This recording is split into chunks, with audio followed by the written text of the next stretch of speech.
നിങ്ങളുടെ സൗന്ദര്യത്തിന് സ്വർണ്ണ തിളക്കം നൽകാൻ ഇനി ലക്ഷങ്ങൾ വേണ്ട. പാരമ്പര്യത്തിന്റെ തനിമയും കരവിരുതും ഒത്തുചേരുന്ന ക്ലാസിക് ഫാഷൻ ഇമിറ്റേഷൻ ജ്വല്ലറി ഇപ്പോൾ ചേലക്കരയിലും. Classic fashion imitation jewellery, Canara ബാങ്കിന് എതിർവശം, ചേലക്കര. പാഞ്ഞാൾ മിനി MCF വിവാദം. CPIയുടെ തുറന്നു പറച്ചിൽ. സത്യം ജയിച്ചുവെന്ന് മുൻ വൈസ് പ്രസിഡന്റ് P. കൃഷ്ണൻകുട്ടി. തനിക്കെതിരെ ഉണ്ടായത് രാഷ്ട്രീയ നാടകങ്ങൾ. പാഞ്ഞാൾ ഗ്രാമപഞ്ചായത്തിൽ ഏറെ വിവാദങ്ങൾക്ക് വഴിവെച്ച മിനി MCF മാറ്റിസ്ഥാപിക്കുന്നതുമായി ബന്ധപ്പെട്ട ആരോപണങ്ങൾക്ക് മറുപടിയുമായി മുൻ ഗ്രാമപഞ്ചായത്ത് വൈസ് പ്രസിഡന്റ് P. കൃഷ്ണൻകുട്ടി രംഗത്ത്. പാഞ്ഞാൾ ഗ്രാമപഞ്ചായത്തിലെ വിവാദമായ MCF കഴിഞ്ഞ ദിവസം മാറ്റിസ്ഥാപിച്ചത് പൊതുജനങ്ങളെല്ലാം അറിഞ്ഞിരുന്നു. ഈ MCFുമായി ബന്ധപ്പെട്ടുകൊണ്ട് ഒട്ടനവധി പ്രശ്നങ്ങൾ കഴിഞ്ഞ വർഷങ്ങളിൽ നടന്നു പോയിട്ടുള്ളതാണ്. PWD റോഡ് വർക്കിൻ്റെ ഭാഗമായി എൻക്രോച്ച്മെൻറ്റുകൾ ഒഴിവാക്കുന്നതിന് വേണ്ടി 2021-22 തന്നെ സർവേ നടത്തുകയും സർവേ നടത്തിയതിൻ്റെ ഭാഗമായി വിവിധ ഭാഗങ്ങളിൽ പുറമ്പോക്കുകൾ കയ്യേറിയിട്ടുള്ളതും മറ്റുമെല്ലാം അടയാളപ്പെടുത്തി പോവുകയും ചെയ്തിട്ടുണ്ടായിരുന്നു. ആയതിനു ശേഷം ഗ്രാമപഞ്ചായത്ത് അടക്കമുള്ള ഗ്രാമപഞ്ചായത്തിലെ ഈ റോഡുമായി ബന്ധപ്പെട്ട് കിടക്കുന്ന എൻക്രോച്ച്മെൻറ്റിൽപ്പെട്ട എല്ലാ ഭൂ ഉടമകൾക്കും PWD നോട്ടീസ് കൊടുക്കുകയും 15 ദിവസത്തിനകം പൊളിച്ചു മാറ്റണം എന്ന് പറയുകയും അല്ലാത്ത പക്ഷം നേരിട്ട് PWD പൊളിക്കുകയും ചെയ്യും എന്ന് പറഞ്ഞ് കത്ത് നൽകിയിട്ടുണ്ടായിരുന്നു. അത് പഞ്ചായത്ത് അടക്കം അറിഞ്ഞ് പഞ്ചായത്തിൻ്റെ അടക്കമുള്ള നോട്ടീസ് ബോർഡുകളിൽ ഇട്ടുകൊണ്ടാണ് ആ നടപടികൾ ആരംഭിച്ചത്.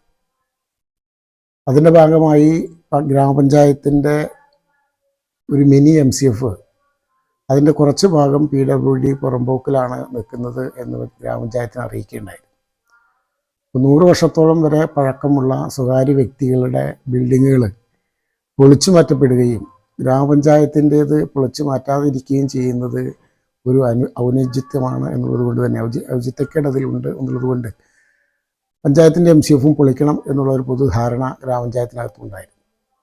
എന്നാൽ മറ്റൊരു സംവിധാനം ആകുന്നത് വരെ MCF പൊളിക്കേണ്ടതില്ലെന്നും എൻക്രോച്ച്മെൻറ്റുകൾ ഒഴിവാക്കുന്ന അവസാന രീതികളിൽ ഇതും ഒഴിവാക്കാം എന്നൊരു ധാരണയിലാണ് PWDയുമായിട്ടുള്ള സംസാരങ്ങളിൽ ഉണ്ടായിപ്പോയിട്ടുള്ളത്.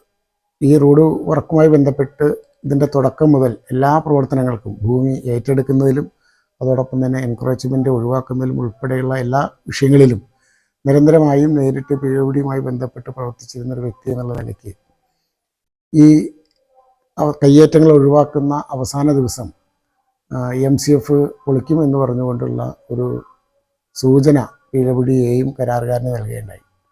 ഉടനെ പൊളിക്കാൻ സാധിക്കില്ല, അത് പഞ്ചായത്തിന് കത്ത് തന്നതിന് ശേഷം മാത്രമേ പൊളിക്കാൻ സാധിക്കുകയുള്ളൂ എന്ന് സെക്രട്ടറി ഞാനും അവരെ അറിയിക്കുകയും ചെയ്തിട്ടുണ്ടായിരുന്നു. അതിൻ്റെ ഭാഗമായിക്കൊണ്ട് അവർ പഞ്ചായത്തിന് ലെറ്റർ തരികയും അതിനെ തുടർന്ന് അത് പൊളിക്കുക എന്ന് പറഞ്ഞാൽ 4 ചുമരുള്ളതിൽ ഒരു ചുമര് PWD പൊളിച്ചപ്പോൾ ബാക്കി ഭാഗം സ്വാഭാവികമായും വീണുപോയി. അങ്ങനെ അത് പൊളിച്ചു മാറ്റപ്പെട്ടു.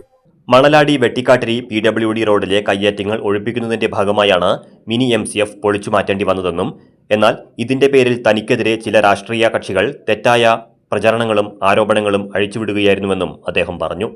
വ്യക്തിവൈരാഗ്യങ്ങളും രാഷ്ട്രീയ അജണ്ടകളും മുൻനിർത്തി ചിലർ നടത്തിയ നാടകമായിരുന്നു ആ സംഭവങ്ങൾക്ക് പിന്നിലെന്ന് കൃഷ്ണൻകുട്ടി വ്യക്തമാക്കി. ഈ വ്യാജ ആരോപണങ്ങൾ മൂലം താനും കുടുംബവും അതികഠിനമായ മാനസിക പ്രയാസങ്ങളിലൂടെയാണ് കടന്നുപോയത്. എന്നാൽ സംഭവത്തിലെ യാഥാർത്ഥ്യം എന്തായിരുന്നുവെന്ന് ഇന്ന് പൊതുജനങ്ങൾക്ക് ബോധ്യമായിരിക്കുകയാണ്.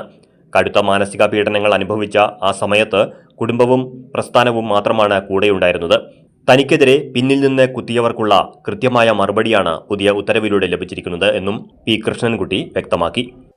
തുടർന്ന് അങ്ങോട്ട് എനിക്കെതിരായി വ്യക്തിപരമായി വളരെയധികം മോശപ്പെട്ട രീതിയിലുള്ള ആരോപണങ്ങൾ, അഴിമതി ആരോപണങ്ങൾ പല രാഷ്ട്രീയ കക്ഷികളിലുമുള്ള ചില ആളുകൾ എന്ന് പറയാൻ കാരണം എനിക്കെതിരെ ഈ ആരോപണം ഉന്നയിച്ചതും സമരം ചെയ്തതുമായിട്ടുള്ള സംഘടനകൾ ഒന്ന് കോൺഗ്രസും ഒന്ന് BJPയുമാണ്. അപ്പോൾ കോൺഗ്രസിൻ്റെ തന്നെ പല സുഹൃത്തുക്കളും എന്നോട് നേരിട്ട് അത് തീർത്തും ഒരു രാഷ്ട്രീയപരമായിട്ടുള്ള ചില വിഷയങ്ങളുമായി ബന്ധപ്പെട്ടാണ്, താങ്കൾ അത്തരക്കാരനല്ല എന്ന് ഞങ്ങൾക്കറിയാം എന്ന് BJPയുടെയും കോൺഗ്രസിൻ്റെയും തന്നെ എനിക്കടുപ്പമുള്ള സുഹൃത്തുക്കൾ പറയുണ്ടായി. പക്ഷേ ഇതൊക്കെ നിലനിൽക്കുമ്പോഴും ഒരു സാധാരണ മനുഷ്യനെ മാനസികമായി പീഡിപ്പിക്കുന്ന രൂപത്തിൽ നിരന്തരമായി ദൃശ്യമാധ്യമങ്ങളിലൂടെ ടോർച്ചർ ചെയ്യുന്നൊരവസ്ഥ ചില വ്യക്തികൾ നടത്തുകയുണ്ടായിട്ടുണ്ട്. ഈ ഭൂവുടമയും ഈ വ്യക്തികളും തമ്മിലുള്ള പ്രശ്നങ്ങളും അതല്ലെങ്കിൽ മറ്റു തരത്തിലുള്ള അവരുടെ ചില ഉദ്ദേശങ്ങളും മുന്നിൽ നിർത്തിക്കൊണ്ട് നടത്തിയ ഒരു വലിയ നാടകമായിരുന്നു അത്. ആ നാടകത്തിൻ്റെ ഭാഗമായി ഞാനും എൻ്റെ കുടുംബവും അനുഭവിച്ച വേദന അത് പറഞ്ഞറിയിക്കാൻ പറ്റാത്തതായിരുന്നു.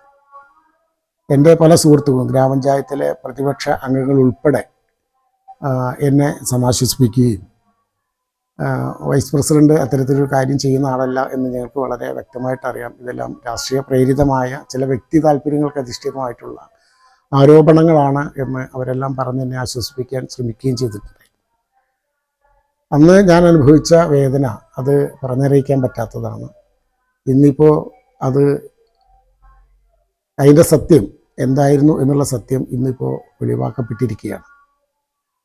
ഒരു വ്യക്തിയുടെ 5 സെൻറ്റോ 6 സെൻറ്റോ മാത്രം ഭൂമിയുള്ള ഒരു വ്യക്തിയുടെ പറമ്പിന് മുമ്പിൽ പോലും ഇത്തരത്തിലുള്ള സാമഗ്രികൾ കൊണ്ടുപോയി വയ്ക്കാൻ പാടുള്ളതല്ല എന്ന് ബഹുമാനപ്പെട്ട കോടതി വിധികൾ നിലനിൽക്കുന്നുണ്ട്. എരുമപ്പെട്ടി പഞ്ചായത്തിലടക്കം അത്തരത്തിലൊരു പ്രശ്നം ഉണ്ടാവുകയും ഗ്രാമപഞ്ചായത്തിനോട് ആ MCF ഒന്ന് എടുത്തു മാറ്റാൻ വേണ്ടി ഉത്തരവിടുകയും ചെയ്തിട്ടുണ്ട് കോടതി. അപ്പോൾ അത്തരം ഒരു സാഹചര്യത്തിൽ ഈ വ്യക്തിയുടെ സ്ഥലത്ത് തന്നെ വീണ്ടും അത് തിരിച്ച് വെക്കേണ്ടുന്നൊരവസ്ഥ പാഞ്ഞാൾ ഗ്രാമപഞ്ചായത്തിനകത്തുണ്ടായി. ഇടതുപക്ഷ ജനാധിപത്യ മുന്നണി ചേലക്കര മണ്ഡലം തലത്തിൽ ഈ വിഷയം ചർച്ച ചെയ്യുകയും അതിൽ ഈ പ്രതിപക്ഷ സമരങ്ങളെ അതല്ലെങ്കിൽ ചില വ്യക്തികൾ നടത്തുന്ന സമരങ്ങളെ ഭാഗമായിക്കൊണ്ട് MCF തിരിച്ച് അവിടെ തന്നെ വെക്കണം എന്ന ഒരു ധാരണയിലെത്തുകയും ഇടതുപക്ഷ ജനാധിപത്യ മുന്നണിയുടെ കെട്ടുറപ്പാണ് വലുത് എന്നുള്ളത് കൊണ്ട് തന്നെ ഞാനും അതിനോട് കൂടി യോജിച്ച് നിൽക്കുകയും ചെയ്തിട്ടുള്ളതാണ്. എന്നാൽ സത്യം അന്നു മുതൽ തന്നെ മാസങ്ങളോളം എടുത്തുകൊണ്ടാണ് വർഷങ്ങളോളം എടുത്തുകൊണ്ടാണ് PWD സർവേ വിഭാഗം സർവേ നടത്തി PWD പുറമ്പോക്ക് കണ്ടെത്തിയിട്ടുള്ളത്. പുറമ്പോക്ക് കണ്ടെത്തി അവിടെ കല്ലുകൾ സ്ഥാപിക്കുന്ന സമയത്ത് തന്നെ അവർ ഈ സ്വകാര്യ വ്യക്തിയോട് പറഞ്ഞിരുന്നു, ഇത് നിങ്ങളുടെ ഭൂമിയിലാണ് നിൽക്കുന്നത് എന്നുള്ള വിവരം ആ ഭൂവുടമയെ അറിയിച്ചിരുന്നു, ഗ്രാമപഞ്ചായത്തിനെയും അറിയിച്ചിരുന്നു. അതുകൊണ്ട് തന്നെ ആ ഒരു വ്യക്തിയുടെ ഗ്രാമപഞ്ചായത്തിലെ ഒരു കുടുംബത്തിൻ്റെ ഗ്രാമപഞ്ചായത്തിലെ എല്ലാ കുടുംബങ്ങളുടെയും എല്ലാ വ്യക്തികളുടെയും സ്വത്തിനും ജീവനും സംരക്ഷണം കൊടുക്കുക എന്നുള്ള ഉത്തരവാദിത്വം ഗ്രാമപഞ്ചായത്തിനുണ്ട് എന്നുള്ളതുകൊണ്ട് തന്നെ ആ അവകാശങ്ങളെല്ലാം ഈ സ്വകാര്യ വ്യക്തിക്കും ഉണ്ട് എന്നുള്ളത് ഗ്രാമപഞ്ചായത്ത് അതുപോലെ തന്നെ പൊതുസമൂഹം മനസ്സിലാക്കി പോകേണ്ടതായിരുന്നു. അപ്പോൾ അദ്ദേഹത്തിൻ്റെ പറമ്പിൽ നിന്നും അത് മാറ്റിയതിനെതിരായിക്കൊണ്ട് ഉള്ള പ്രക്ഷോഭങ്ങളും പ്രശ്നങ്ങളും എല്ലാം ഒരു അഴിമതി ആരോപണത്തിലടക്കം ചെന്നെത്തുകയും ആ മാനസിക വ്യഥ ഇത്രയും കാലം ഉള്ളിൽ കൊണ്ട് നടക്കുകയും ചെയ്തു. ഇപ്പോൾ അത് സത്യമായി അതിൻ്റെ സത്യാവസ്ഥ പുറത്തു വരികയും ആ ഭൂമി സ്വകാര്യ വ്യക്തികളുടേതാണെന്ന് PWD സർവേ വിഭാഗവും ഡിജിറ്റൽ സർവേ വിഭാഗവും ഏറ്റവും അവസാനം താലൂക്ക് സർവേയറും അടയാളപ്പെടുത്തുകയും ചെയ്തിട്ടുണ്ട്. ഇതുമായി ബന്ധപ്പെട്ട് ഈ വ്യക്തിയുമായിട്ടുള്ള കത്തിടപാടുകളെല്ലാം ഒരു 4ഓളം പ്രാവശ്യം പാഞ്ഞാൾ ഗ്രാമപഞ്ചായത്ത് രേഖാമൂലം ഈ വ്യക്തിക്ക് മറുപടിയും കൊടുത്തിട്ടുണ്ട്. താലൂക്ക് സർവേയർ അളന്ന് തിട്ടപ്പെടുത്തുന്ന മുറയ്ക്ക് തുടർ നടപടികൾ സ്വീകരിക്കും എന്ന് പറഞ്ഞാണ് കൊടുത്തിട്ടുണ്ടായിരുന്നത്. എന്നാൽ താലൂക്ക് സർവേ അളവ് കഴിഞ്ഞ് റിപ്പോർട്ടും തന്ന് കല്ലും കുറ്റിയും അടിച്ച് ഗ്രാമപഞ്ചായത്ത് സെക്രട്ടറി അത് ഒപ്പിട്ട് കൊടുക്കുകയും ചെയ്തതിന് ശേഷവും 1 വർഷക്കാലത്തോളമായിട്ടും ഇത് മാറ്റാത്ത ഒരവസ്ഥ ഗ്രാമപഞ്ചായത്തിനകത്തുണ്ടായിട്ടുണ്ട്. ഇതുമായി ബന്ധപ്പെട്ട് സെക്രട്ടറിമാരുടെ ഭാഗത്തെല്ലാം ഒരുപാട് വീഴ്ചകൾ സംഭവിച്ചിട്ടുണ്ട് എന്നാണ് ഇന്ന് മനസ്സിലാക്കി പോകേണ്ടത്. അപ്പോൾ ഈ സ്വകാര്യ വ്യക്തിയെ ഒരു കുടുംബത്തെ ഇത്രയധികം ടോർച്ചർ ചെയ്തുകൊണ്ട് നിരന്തരമായി ഇത് മാറ്റിക്കൊടുക്കാതിരുന്നതിൻ്റെ ഭാഗമായി അവർ പല വിധത്തിലുള്ള സോഴ്സുകളിലൂടെ ഉന്നത സ്ഥാനങ്ങളിൽ ജോയിൻറ്റ് ഡയറക്ടർക്കും അതുപോലെ തന്നെ ബഹുമാനപ്പെട്ട കളക്ടർക്കും എല്ലാം പരാതി കൊടുത്തതിൻ്റെ ഭാഗമായി കൊണ്ടാണ് ഇപ്പോൾ അവസാനം ഇത് മാറ്റുന്ന ഒരു സ്ഥിതിയിലേക്ക് എത്തിയിട്ടുള്ളത്. സത്യം പുറത്തു വന്നതോടെ തനിക്കെതിരെ ഉയർന്ന ആരോപണങ്ങളെല്ലാം അടിസ്ഥാനരഹിതമാണെന്ന് തെളിഞ്ഞിരിക്കുകയാണെന്നും അദ്ദേഹം കൂട്ടിച്ചേർത്തു. ഇടതുപക്ഷ ജനാധിപത്യ മുന്നണി കഴിഞ്ഞ പഞ്ചായത്ത് തിരഞ്ഞെടുപ്പ് കഴിഞ്ഞ സമയത്ത് ചേർന്ന വേളയിൽ പാഞ്ഞാൾ പഞ്ചായത്തിനകത്തെ ഇടതുപക്ഷ ജനാധിപത്യ മുന്നണി യോഗം ചേർന്ന സമയത്ത് ഒരു കുടുംബത്തെ ഇത്രയധികം ബുദ്ധിമുട്ടിക്കരുതെന്നും അത് മാറ്റിക്കൊടുക്കണമെന്നും തീരുമാനിക്കുകയുണ്ടായിരുന്നു. അതനുസരിച്ച് ഇടതുപക്ഷ ജനാധിപത്യ മുന്നണിയും അത് മാറ്റിക്കൊടുക്കാം എന്ന ധാരണയിലെത്തുകയും ചെയ്തിട്ടുണ്ടായിരുന്നു. എന്തുകൊണ്ടോ അത് പിന്നീട് വീണ്ടും അവർ തന്നെ കഷ്ടപ്പെട്ട് അവരൊരു ഉത്തരവ് മേടിച്ച് വരുന്നത് വരെ അത് അങ്ങനെ തന്നെ സംഭവിച്ചു പോയി എന്നുള്ളൊരു നിർഭാഗ്യകരമായ ഒരവസ്ഥ അവിടെ കണ്ടിട്ടുണ്ട്. അപ്പോൾ അന്ന് എൻ്റെ കൂടെ നിന്നവരും എന്നെ ആശ്വസിപ്പിക്കാൻ ശ്രമിച്ചവരുമായിട്ടുള്ള എല്ലാ സുഹൃത്തുക്കൾക്കും ഞാൻ നന്ദി രേഖപ്പെടുത്തുകയാണ്. അതോടൊപ്പം തന്നെ എന്നെ പിന്നിൽ നിന്നും മുമ്പിൽ നിന്നും എല്ലാം കുത്തിയവരും എൻ്റെ കൂടെ നടന്ന് എന്നെ കുറ്റാരോപിതനാക്കാൻ വേണ്ടി ശ്രമിച്ചവരും ഒക്കെ ആയിട്ടുള്ള എല്ലാവർക്കും ഉള്ള ഒരു മറുപടിയായി ഇത് അവർക്കെല്ലാം കൊടുക്കുന്ന ഒരു മറുപടിയായി തന്നെ എന്നും നിലനിൽക്കുമെന്നും ഞാൻ വിശ്വസിക്കുന്നു. News desk CCV.